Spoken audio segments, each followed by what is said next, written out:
Kaliber 155 mm adalah salah satu amunisi artileri paling banyak diminta dan digunakan dalam perang di Ukraina.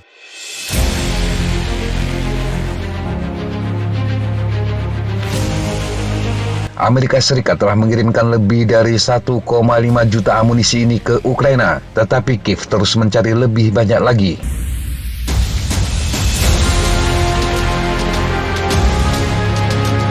Pada dasarnya, kaliber 155 mm adalah peluru yang sangat besar. Amunisi ini terdiri dari 4 bagian, yakni sekring peledak, proyektil, propelan, dan primer. Setiap peluru memiliki panjang sekitar 60 cm, berat 45 kg, dan tentu saja berdiameter 155 mm.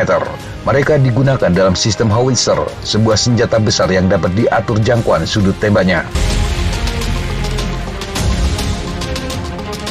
Peluru 155 mm dapat dikonfigurasi dengan berbagai cara. Mereka dapat mengemas bahan yang sangat mudah meledak, menggunakan sistem panduan, kemampuan penembus lapis baja, atau menghasilkan fragmentasi tinggi. Juga ada varian yang menyertakan peluru asap untuk mengaburkan pergerakan pasukan, dan juga peluru iluminasi untuk mengungkap posisi musuh.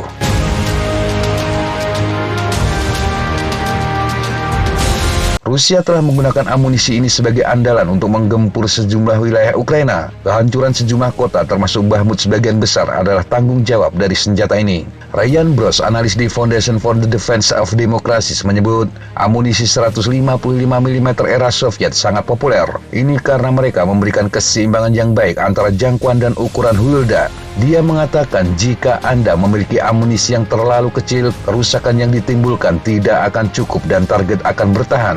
Tetapi jika Anda memiliki amunisi yang terlalu besar, Anda tidak dapat menembakkannya sejauh itu. Ini adalah jalan tengah yang paling umum.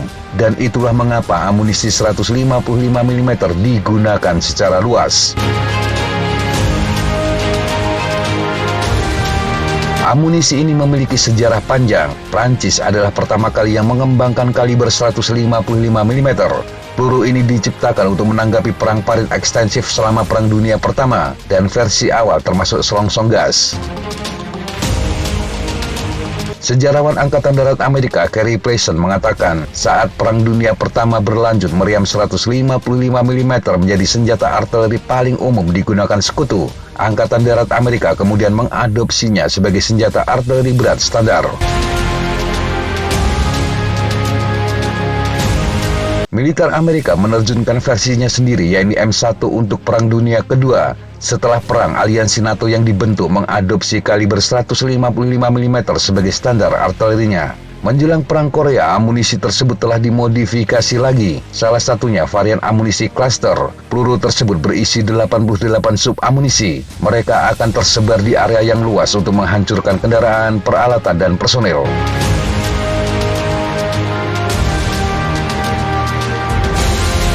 Tembakan howitzer dapat menyerang target hingga jarak 24 hingga 32 km, tergantung pada jenis peluru dan sistem penembakan yang digunakan. Kemampuan ini membuatnya sangat dihargai oleh pasukan darat untuk melumpuhkan target musuh dari jarak yang cukup aman. Musuh tidak memiliki banyak peringatan akan serangan yang datang, dan juga akan lebih sulit untuk bersembunyi dari amunisi yang datang dari atas. Ini membuat amunisi ini sangat mematikan.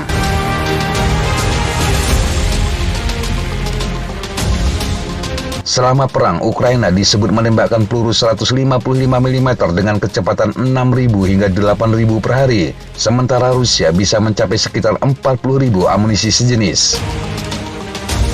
Pentagon sebelumnya selalu mengatakan berapa banyak amunisi yang disediakan di setiap paket bantuan keamanan yang dikirim setiap 2 minggu, tetapi sekarang mereka merahasiakan angkanya dengan alasan keamanan operasional. Namun hitungan keseluruhan bantuan yang diberikan kepada Ukraina sejak Rusia menginvasi pada Februari 2022 menyebutkan Pentagon telah mengirimkan lebih dari 160 howitzer 155 mm.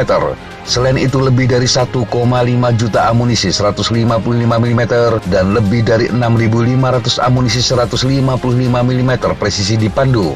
Juga ada 14.000 remote anti-armorment 155 mm. Ini pada dasarnya adalah selongsong 155 mm yang berisi 4 ranjau. Mereka disebarkan di tanah dengan ditembakkan. Tujuannya untuk melumpuhkan tank Rusia jika melewatinya.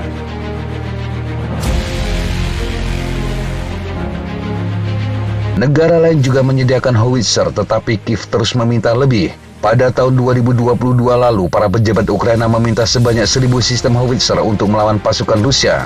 Yehor Cherniv, anggota parlemen Ukraina, mengatakan kemungkinan Ukraina perlu menembakkan 7.000 hingga 9.000 peluru 155 mm sehari. Dalam beberapa bulan terakhir, pemerintah Joe Biden telah menggunakan otoritas untuk mengirimkan amunisi langsung dari stok militer Amerika ke Ukraina. Cara ini memungkinkan amunisi dapat tiba tepat waktu untuk digunakan dalam serangan. Amerika juga telah melatih pasukan Ukraina cara menggunakan peluru 155 mm dalam taktik senjata gabungan.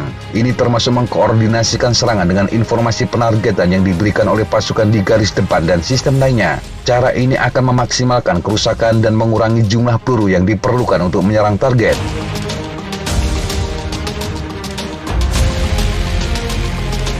Pada akhirnya, sejak ditemukan Prancis di era Perang Dunia Pertama, amunisi 155 mm telah menjadi senjata penting di banyak perang. Dan di Ukraina, sepertinya senjata ini akan menjadi salah satu penentu penting untuk mendapatkan kemenangan, entah itu Rusia atau Ukraina.